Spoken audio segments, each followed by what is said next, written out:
In an aching world, while despair or grief may enter the room of your heart, it is not the only occupant there. There is more to you. There is more to us than the sticky residue of pain. Can I get an amen? Your heart keeps company with ancestors who lent you deep wisdom, abiding love, scientific curiosity, wellsprings of compassion, and, when all else fails, humor. It is a time to connect, to feel the deep truth that there is no separation. It is time to thrive, though there are times, moments when you wonder whether this is possible. This is our time. This thing is our thing. It is the moment to which each of you are called, to which all of us are called.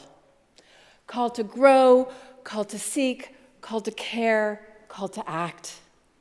Called to this place as this people for deep purpose.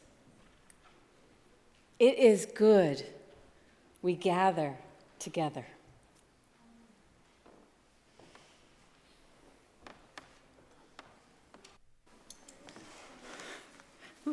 Good morning.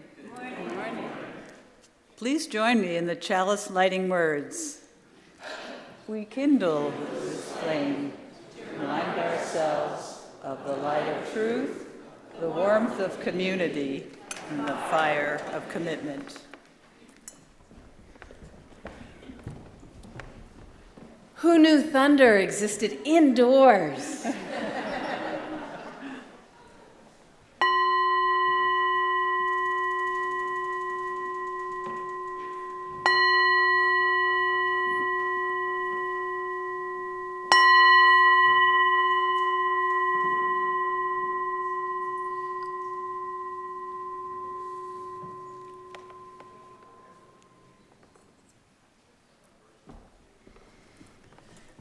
Welcome to the First Unitarian Universalist Society of Burlington, Vermont. Today is Sunday, April 30th, 2023, and the azalea are now in bloom. The yellow-green of the young leaves shines out, and increasingly there are soft, warm breezes that feel like a spring blessing. We acknowledge that the UU Meeting House and many of our homes, schools, and places of work are built on the traditional lands of the Western Abenaki peoples. We remember the hardship and violence that they have endured because of colonialism and white supremacy. We strive to address these situations and give thanks for the opportunity to share this place, protect it, and care for all those who live here. I am Melinda Lee, a worship associate, and this morning I have the awesome pleasure of introducing to you our candidate for the settled senior minister, the Reverend Karen G. Johnston.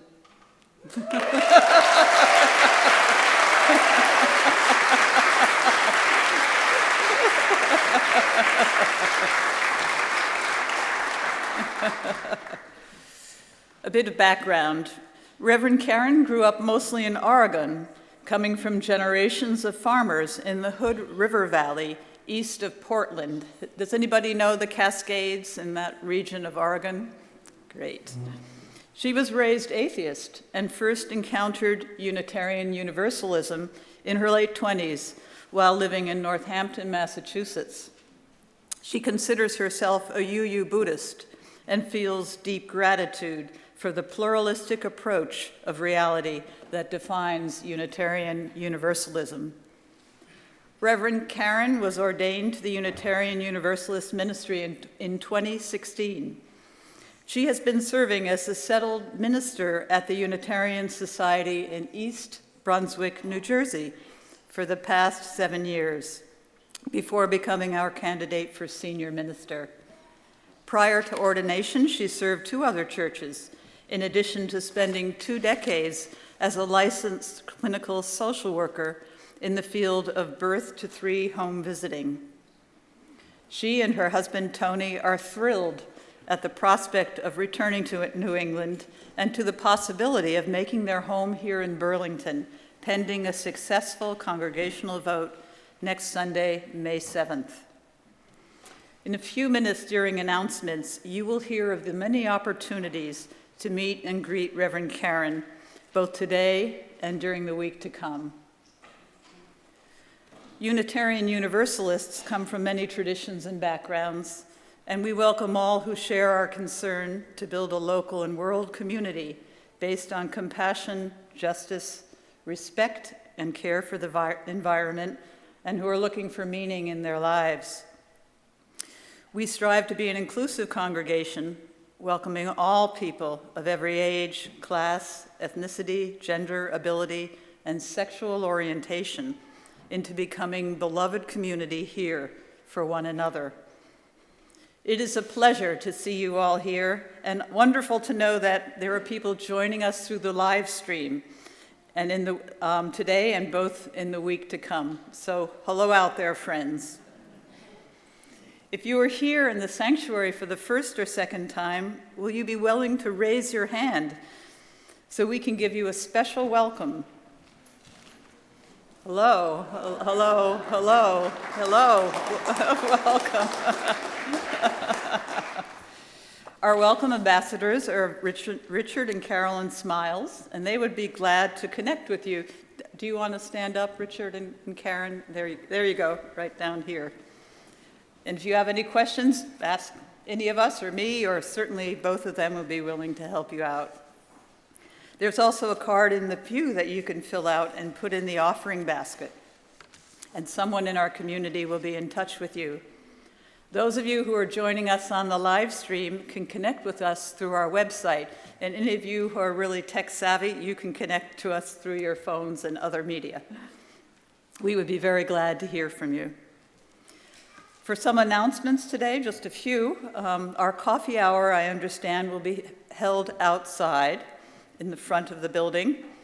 And now Nina Harrington will come up to the microphone, and then we will hear from our ministerial search team. Yeah. Unexpected?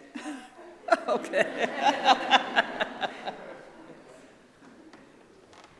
As a representative of the Spring Auction Committee, which included Hope Baker-Carr and Mark Kuprich and myself and Eileen Blackwood, we would like to thank everybody who participated in our spring silent auction. And we would just like to announce that it was more than successful. We had a goal of $12,000, and we were able to raise $14,600. So thank you all. Thank you.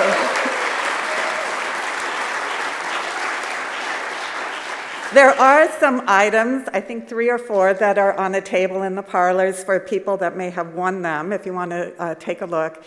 But also, for those of you that did donate, we were sending out emails to let you know who won your item and how to get in touch with them, and also emails that will tell those that won items what they won and how to connect. So hopefully they'll be going out in the next week. So thank you again. We really appreciate it. Until next year.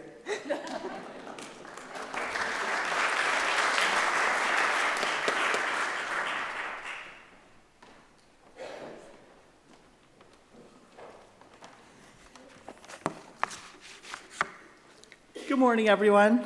I'm Rose. And I'm Brian Haas. We are 2 of the 7 members of your ministerial search team, including Amelia Schlossberg, Nancy Helen, Peggy Owen Sands, and Tom Porter and Tom Hyde. We have been practicing speaking with one voice over the last several months.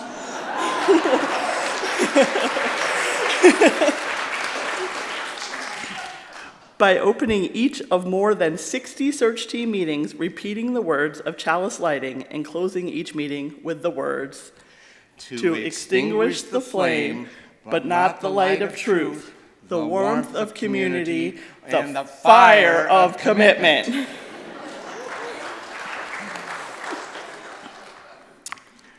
Where are we?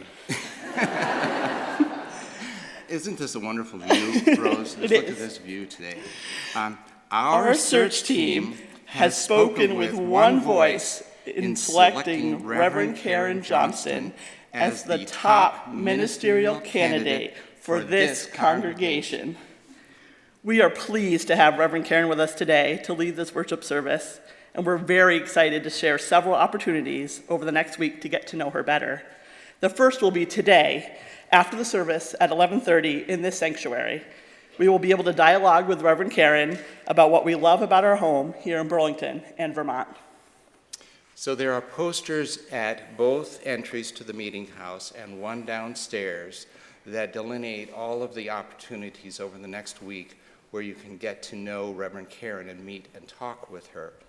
Also, that information is on our website at uusociety.org. Don't forget to join us next Sunday, May 7th, to enjoy another service led by Reverend Karen. Stay after for the vote to call Reverend Karen to be our next settled minister. Remember, you must be a member and be present either in person or on Zoom to vote. Instructions will be made available to all. And it's important that we have a large turnout for this next Sunday so that we can achieve a quorum. So I want to ask you to remind your family, your friends, and other members to be here and attend for the vote.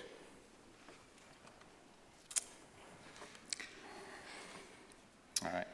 Come join us this week in the many opportunities to get to know Reverend Karen. Thank you.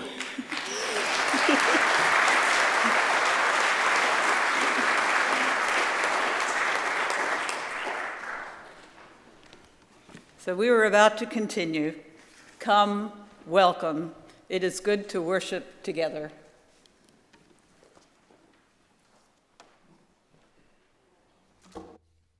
A couple of weeks ago, Reverend Karen emailed me and was excited about getting started doing the job of ministering to this congregation and introduced me to a brand new song and asked if I would teach it to you. Is that okay? All right, great. So we'll start first just seated, just so that you can learn it real quick. It goes like this. It's pretty simple to catch on to. It goes like this. May the life I lead speak for me. Can you sing that?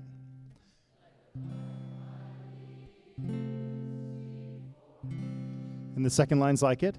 Let the life I lead speak for me.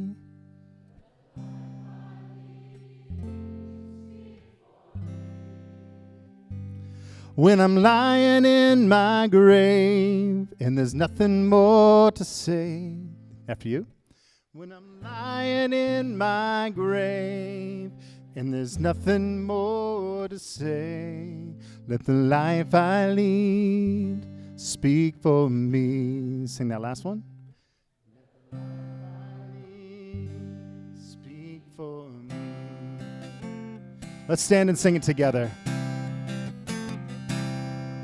Let the life I lead speak for me. Let the life I lead speak for me. When I'm lying in my grave and there's nothing more to say, let the life I lead speak for me. Let the work I do, let the work I do speak for me. Let the work I do speak for me. When I'm lying in my grave and there's nothing more to say, let the work I do speak for me. Let the friends I have speak for me. Let the friends I have speak for me. When I'm lying in my grave and there's nothing more to say, let the friends I have speak for me. Let the love I share, Let the love I share speak for me. Let the love I share speak for me. When I'm lying in my grave and there's nothing more to say, let the love I share speak for me. Let the songs I sing, let the songs I sing speak for me. Let the songs I sing speak for me. When I'm lying in my grave and there's nothing more to say, let the songs I sing speak for me. Let the life I lead speak for me. Let the life I lead speak for me. When I'm lying in my grave and there's nothing more to say, let the life I lead speak for me.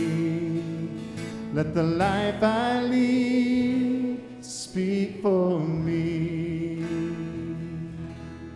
Wonderful job. Please have a seat.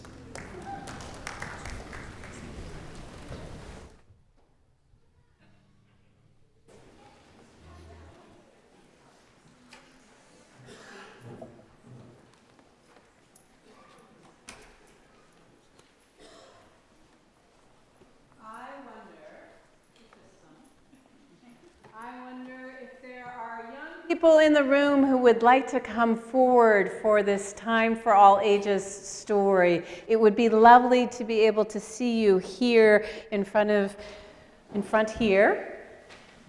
And bring your grown-ups if that makes it much easier. I'm kind of excited to be here. I'm especially excited to meet all of you. Hi. Hi.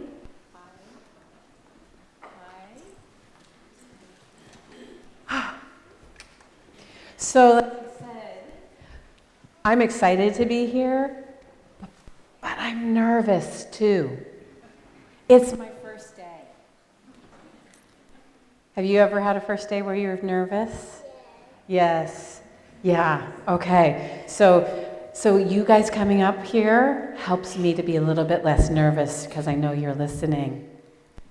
So I have a cool story to share, and I'm really excited to share it with you all and with you all. It's about a kid named Amira who's searching for a porpoise. Now, you all probably know that a porpoise is not a dolphin. It is a sea mammal, but it's in the dolphin family. It's smaller and shyer. They're harder to find, but they are very important.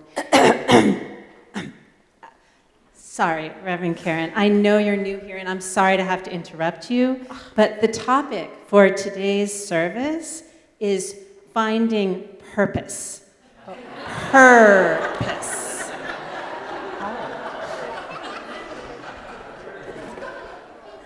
Not porpoise? No. No, not porpoise. Okay, but the story I have set up, it's about porpoises. I mean, it's the only one I have prepared. I guess that's okay. What do you kids think? Is that okay? Yeah. They're saying yes. How about all of you? Is that okay with you? Okay, it sounds like it's okay, Reverend Karen. Okay, thank you so much. I really appreciate that. So let me tell you about Amira, because all they wanted for their birthday was a porpoise of their very own. They wished and they hoped and they dreamed of a porpoise. They asked their parents and their grandparents. They told all their friends at school, for my birthday, I am getting a porpoise. But their birthday came and their birthday went, no porpoise. Right? They were disappointed. There was a lot of awe happening, and they wanted answers. And so they asked their parents. Oh, Amira, we couldn't get you a purpose. That's something you need to seek out for yourself. You know I said porpoise, right? The sea mammal, smaller than a dolphin. But their parents looked and said, Well, oops. Well, you can't have a wild animal anyway.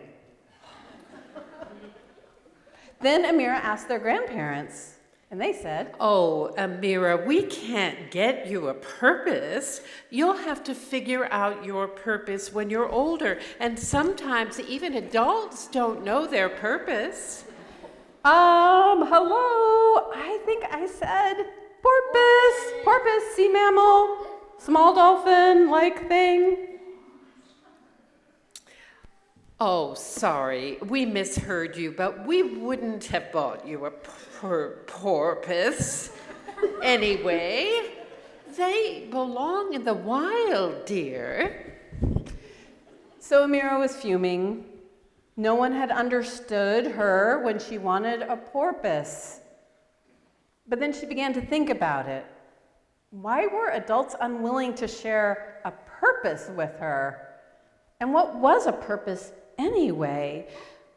So Amira set out to find a purpose. And over the next few years, she asked lots of adults whom she knew and trusted. And some of these adults said, I don't know. That's really hard to explain. but some of the adults gave some good advice. Pay attention to the things you care about and how you can use those things to make a difference in the world. You may not have a clear idea about it yet, and your purpose will certainly change over time. But if you think about the things that you value and how you can use them to do good, then you'll be on the right track.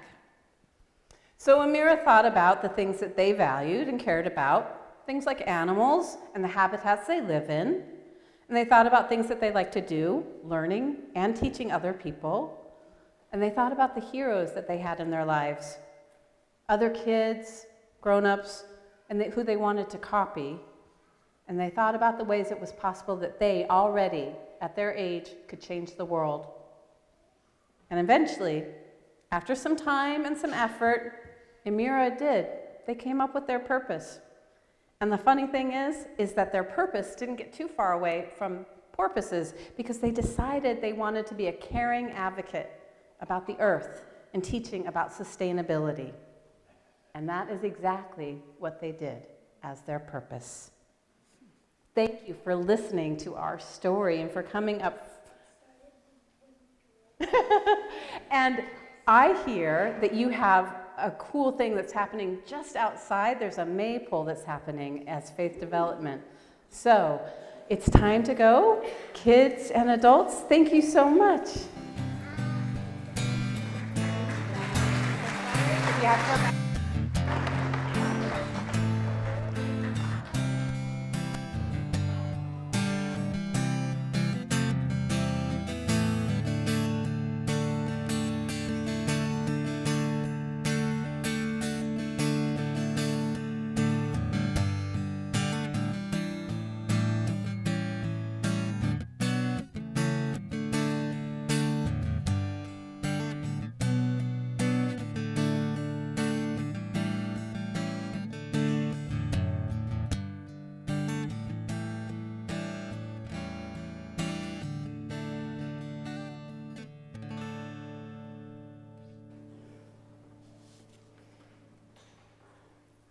I invite you to find a posture of dignity, one that accepts the invitation to both be relaxed and alert. Maybe it means your feet are on the ground, your hands on your lap. There's an invitation to soften. Soften your body, especially if your shoulders are near your ears. To drop them, to soften your heart and its capacity to receive. A posture that follows the wisdom of your body's breath, not my in and out, not the person's next to you, but your body's.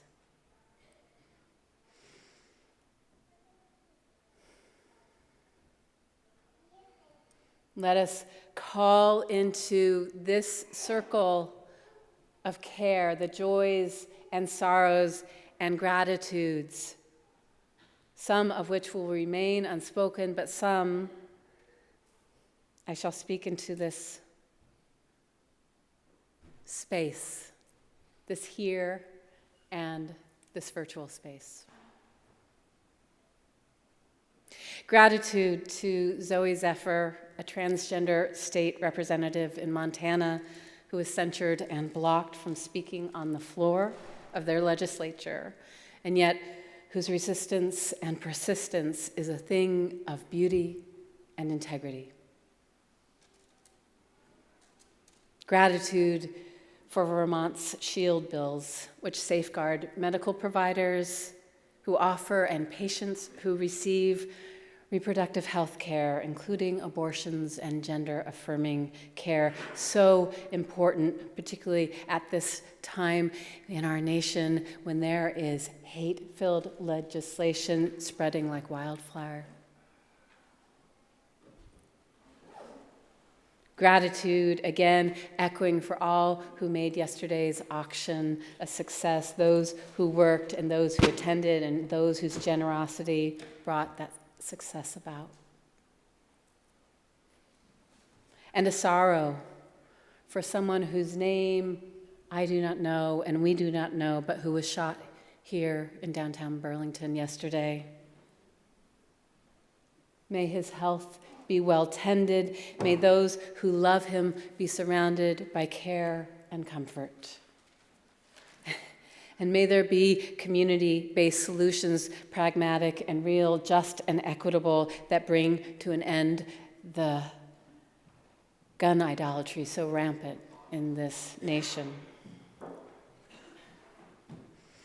I invite us now to sit together in shared stillness, not silence, for the body makes its noises, but let us connect with the yearning within each of our hearts until the music begins to play, which will be an invitation to come forward, to pick up a stone and to set it down, building a collective constellation of our cares. Please join me in that moment of stillness.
in the hand, giving life the shape of justice.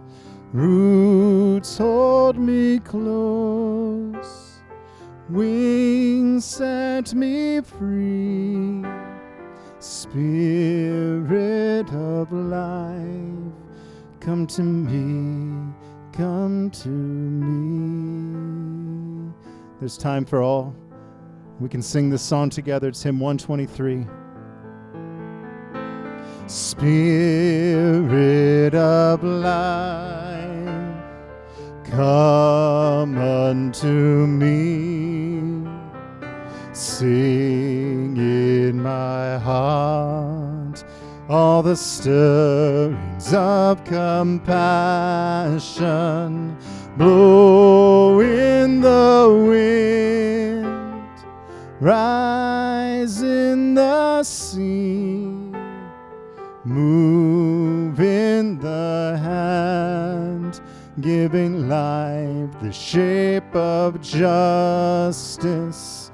Roots hold me close, wings set me free.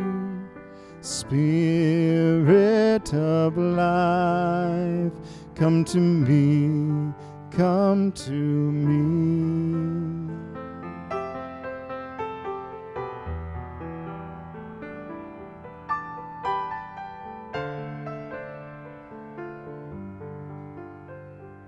Spirit of life, come unto me. Sing in my heart all the stirrings of compassion. Blow in the wind, rise in the sea. Move in the hand, giving life the shape of justice. Roots hold me close, wings set me free. Spirit of life, come to me, come to me.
Good morning. I'm Brenda Balin, one of the worship associates. The offering this morning, as in every Sunday in April, are being shared with the organization Local Motion. Founded in 1999, Local Motion's mission is to make it safe, accessible, and fun for everyone to walk, bike, and roll in Vermont. They take a community-centered approach to building a sustainable society, focusing on accessibility and equity through their programs. They reduce carbon emissions by decreasing reliance on single-occupancy vehicles for transportation and recreation. And to learn more, visit localmotion.org. If you could join me now in reciting the offering dedication. With gratitude, we dedicate these gifts in the service of our mission to inspire spiritual growth, care for each other and our community, seek truth, and act for justice.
Thank you, James.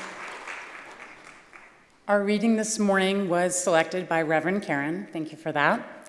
It comes to us from the author Clarissa Pinkola Estes, and the title is Our Task. Estes is an American poet, a psychoanalyst, and post-trauma specialist. She was raised in oral and ethnic traditions in a small rural village near the Great Lakes. Ours is not the task of fixing the entire world all at once, but of stretching out to mend the part of the world that is within our reach. Any small, calm thing that one soul can do to help another soul, to assist some portion of this poor, suffering world, will help immensely. It is not given to us to know which acts or by whom will cause the critical mass to tip toward an enduring good. What is needed for dramatic change is an accumulation of acts, adding to, adding more, continuing. We know that it does not take everyone on earth to bring justice and peace, but only a small, determined group who will not give up during the first, second, or 100th gale. One of the most calming and powerful actions that you can do to intervene in a stormy world is to stand up and show your soul. Soul on deck shines like gold in dark times. The light of the soul throws sparks, can send up flares, builds signal fires, causes proper matters to catch fire. To display the lantern of soul in shadowy times like these, to be fierce, and to show mercy towards others, both are acts of immense bravery and greatest necessity. Struggling souls catch light from other souls who are fully lit and willing to show it. If you would help to calm the tumult, this is one of the strongest things you can do.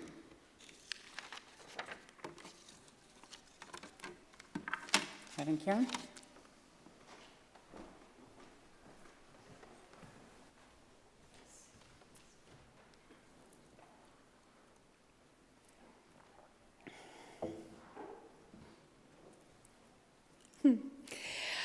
Let's start this way. On this last day of April, in which the Soul Matters theme is resistance, so instead of working with the theme, we're going to read against the text. We're going to flip it on its head. We're going to call it Resisting Resistance. So in that spirit, today's sermon is about alignment, about discerning one's call, about finding one's purpose, not porpoise, and by doing so, experiencing a sense of harmony, not resistance. By doing so, letting the life we lead speak for us, not against us. By doing so, letting our souls spark one another, a bright, generative flame. By doing so, feeling a deep sense of resonance, even if it may be fleeting and impermanent, as all things are. By doing so, finding ourselves in the sweet spot where, as Friedrich Buechner described it, and he was using God language, which was his thing, he said, the place where your deep gladness meets the world's deep hunger. That's purpose. Now, when I was in seminary, there was advice for candidating week, which was then called trial by potluck. I have since learned that it's now called candid dating.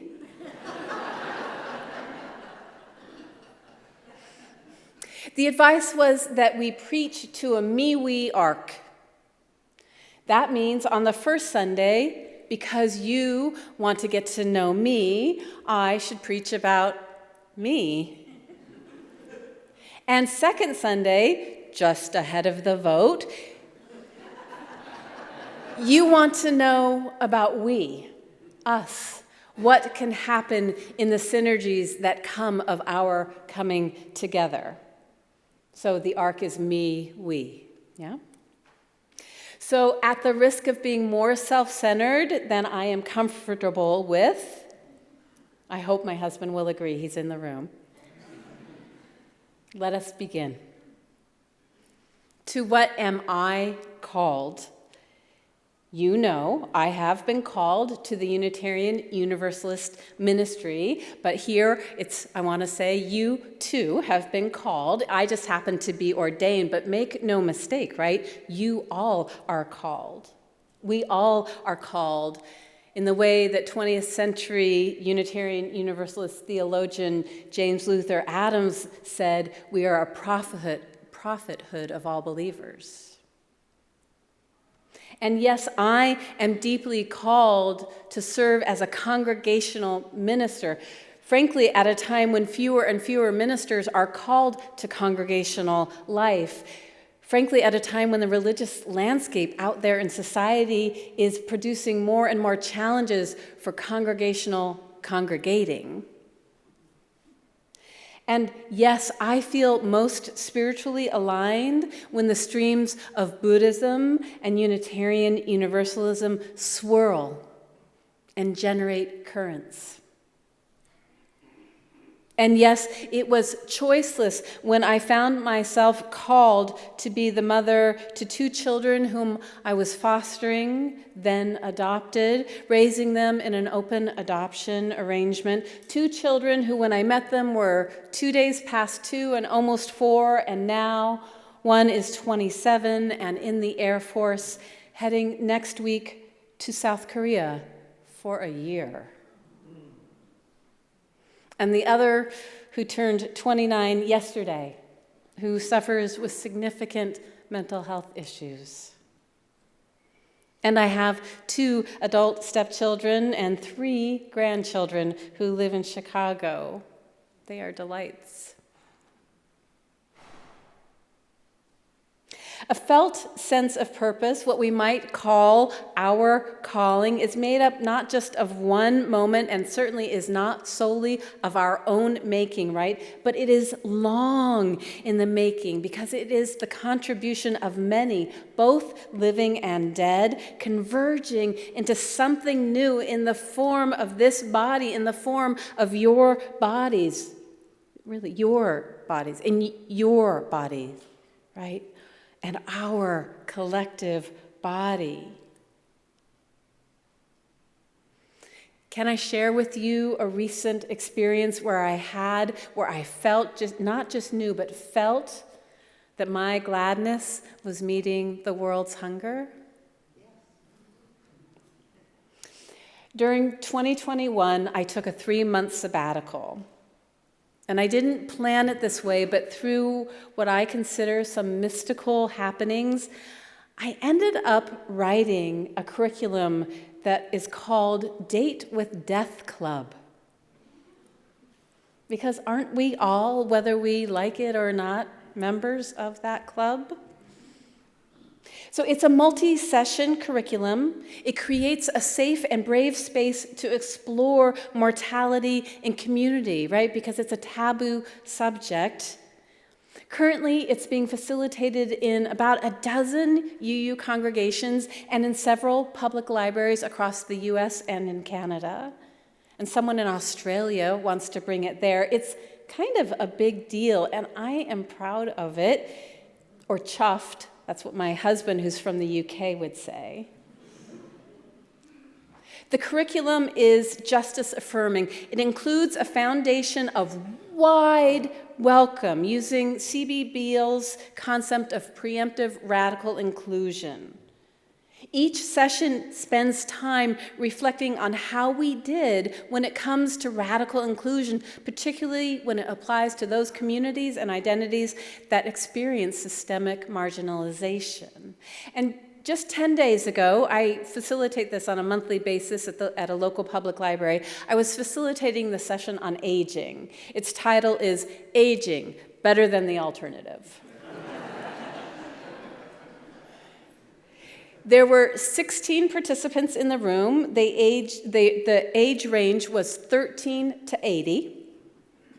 They included people who identify as white, East Asian, South Asian, and Caribbean American, as Jewish, Christian, Hindu, Buddhist, Unitarian Universalist, and secular. There was a range of sexual orientations and gender identities. And in this session, we share 3 poems about different ages: youth, middle age, and elderhood. And in this session, there was only one Black woman, and she risked speaking her truth. She almost didn't. She was concerned about how it would be received because she wanted to name that race was perhaps narrowing the perspective of a fellow participant who was white. And I'm guessing you know, when a Black person or any person of color speaks about race in a multiracial space, one never knows what's going to happen. These conversations can go wildly awry. Unintended but real harm can happen. White fragility can rear its head among the most liberal and caring of people. And so in my experience as a white person, I notice people of color can find it's not worth risking speaking their truth in a room that includes a preponderance of white people. Yet in this context, this Black woman had found the sense of connection and community with its explicit commitment to paying attention to those typically excluded, using this model of preemptive radical inclusion that we had built over months of meeting together, had built into a safe and brave space, a container that allowed for real conversations across difference to happen in a way that wasn't harmful but was generative. And this was true not just for her, but for the others of us in the room, white and Asian. We experienced connection. And I won't take full responsibility, but I'll take some for creating and helping to cultivate a space in which a conversation like that could happen. In the context of my wider ministry, it felt like an affirmation of my calling, which wouldn't exist if I didn't have a spiritual practice that I root in Buddhism that I call befriending death. And if I did not have this Unitarian Universalism with its explicit commitment to collective liberation. If I did not spend explicit time cultivating time and trust to make possible those relationships across difference.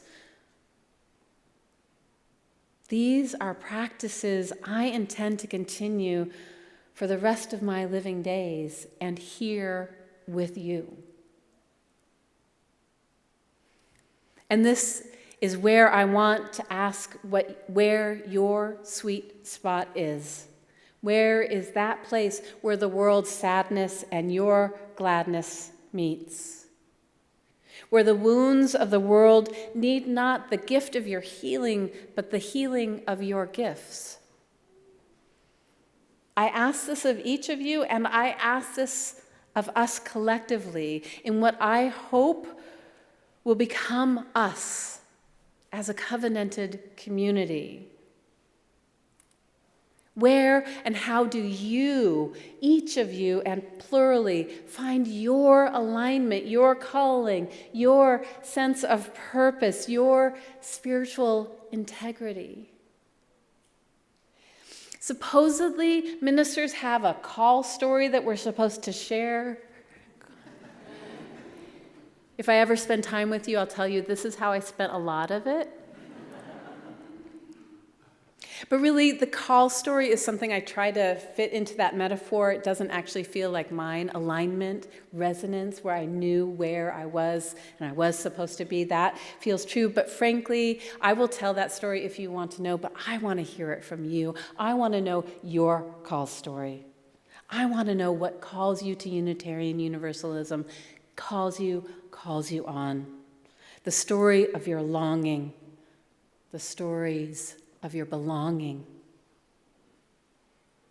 Because this covenanted life, it asks us not to know the truth, but to seek it. Right? It asks us over and over to discern our collective purpose, to find our gifts, and then provide breakfast on the front stairs. Y'all are awesome. Because we are about, in modern parlance, but our heritage is there, collective liberation, that recognition that no one gets free unless we all get free. So what is your purpose? What is our purpose? What stays the same? And what emerges and shifts? How do we learn over and over and then practice over and over how to live out our values rather than live into our comforts? I ask this question because I am regularly not sure, leaning to my comforts and then having to wake up when my values might be different than those. Such important questions given the chaos in our political and social systems, in the scarcity that some are forced to experience, which comes with suffering. given climate constriction and the narrowing of our future that comes with it, given the demands of capitalist economy with its imposed materialism, given the pervasive and seductive isolation that modern entertainment creates, these things can be challenging, even in those rare moments of reprieve, even when we have such beautiful music that James wrote himself, right? It can be hard to take that breath and find our alignment, to find where we are of use without being used up, where we can find our purpose. But this is why we gather. This is why you are here. It's not because this maybe new minister's here. I mean, maybe that's what it looks like on its sheen. But you're here for your longing and your belonging. You're here to find or further discern your purpose.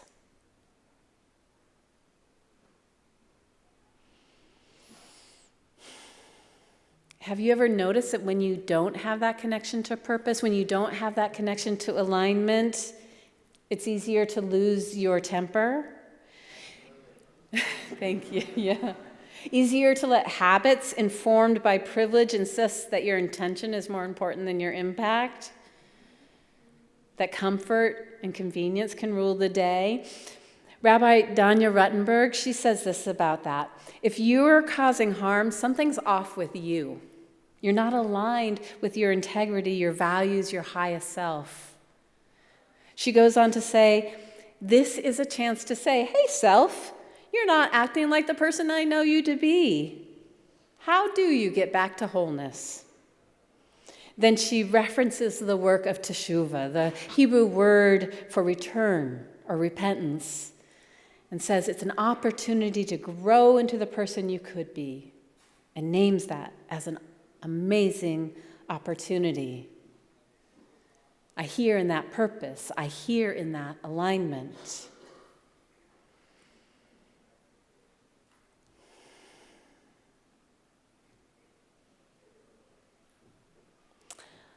Let me share with you, before I move to concluding, the last stanza in a poem that you might know.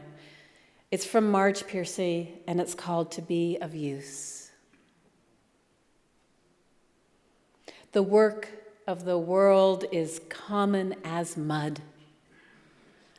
Botched, it smears the hands, crumbles to dust. But the thing worth doing well and doing, come back.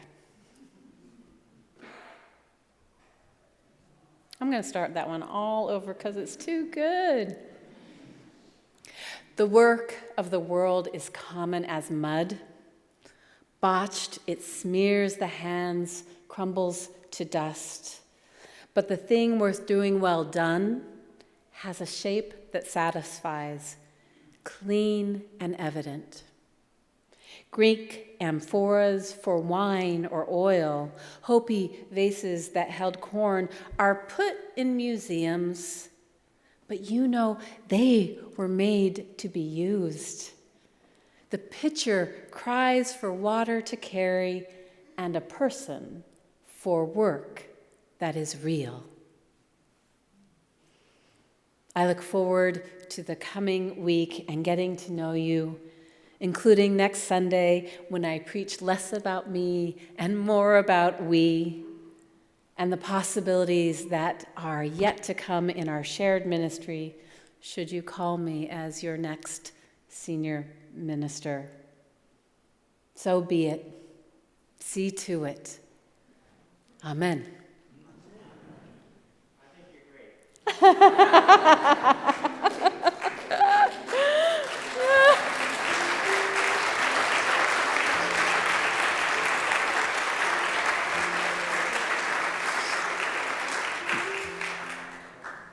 I'm going to need lots of tissues. Our first hymn was an appeal to let the life we lead speak for us. Our closing hymn is an affirmation that we are called to answer yes to life, yes to truth, yes to love. Let us rise in body or spirit. We're singing hymn number 6 in the gray hymnal, Just as Long as I Have Breath.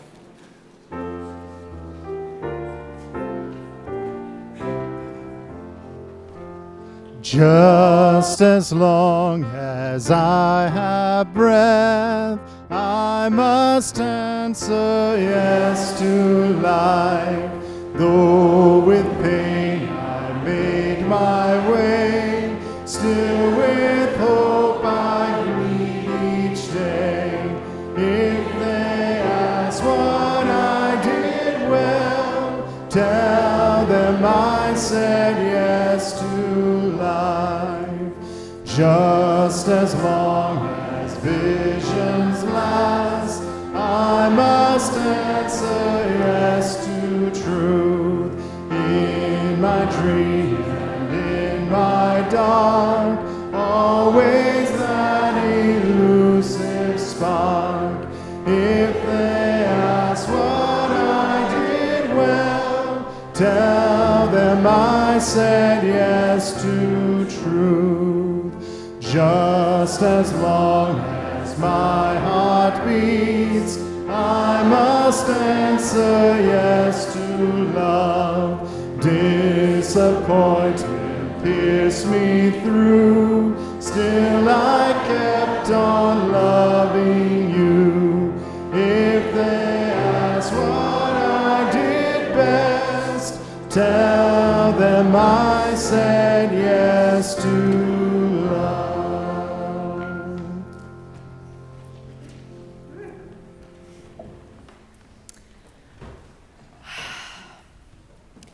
We're going to, do we speak these words together? Yeah, whoa, whew, they're going to be up there. There they are, woohoo! Let us speak these words together as we will extinguish the chalice. We extinguish this flame, but not the light of truth, the warmth of community, or the fire of commitment. These we carry in our hearts and tender the world until we are together again.